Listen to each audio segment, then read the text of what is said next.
Okay, guys, we are going to give you a little bit of a prelude of what we are looking at here. What we've decided to do, or what we've been trying to do all summer. I basically turned around and emailed everybody with that Yamaha, probably over 120 people, trying to kind of come up with a different bike. And my reasoning was because I was looking for something that was a little bit more comfortable if I'm going to do this big trip. And I refer to that because when I did the main trip with the Honda or the Harley Sportster, it was a great trip. I loved it, but it was so brutal because it was so small. So let me reveal what we got here. We are going to try and make a 20,000 mile trip on a $1,500 Honda Goldwing. Now this is a 1995 Honda Goldwing. It's got 60,000 miles on it, and I ended up trading my Yamaha Royal Star Classic for this. And I've been, like I said, emailing everybody off Marketplace trying to come up with a trade. Now the reason that I did this is, of course, all the storage. That's the big thing. I've got the storage in the bags. I've actually got the thing you could put a trailer on it if you want to. The bike has been taken care of. It was by an older gentleman. You know, it's got the it's got the radio. So it's got the radio. It has cruise. Let me grab this here. It's got cruise, and it's got the air ride, works really good. It's got the radio, so I've got something to listen to. It's got a very comfortable seat. Now I took the backrest off because I'll put my big thing in here and strap it all in, and that'll give me that little extra. Storage. It came with a little cup holder. Oh yeah, thanks. And like I said, it comes with the cruise. It comes with the adjustments here. I can turn the radio and operate the radio. You know, it runs like a dream. I mean, it's just an amazing running bike. I mean, you can't really go wrong there. So for a 20,000 mile trip, we're looking at basically a $1,500 motorcycle. The front tire is probably going to need to be replaced somewhere down the road. I probably will replace it when I work at the farm. I think I'm going to order it and have it replaced maybe there. The back tire's new. That's not a problem. Yeah, tons of storage, all these little cubbies you can put stuff in. So, really what made my decision on this situation was the comfort of the whole bike. Just having that really nice comfort.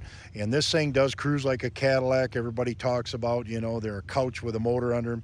I do have the reverse, so I can switch that out, and I can move the bike around in reverse. I've got a center stand, which helps out. I've got the highway pegs. I mean, that just has all the stuff, all the bells and whistles and that. Now the downside, this bike is extremely heavy. It's very awkward at a low speed, very awkward, very tough to handle, in my opinion.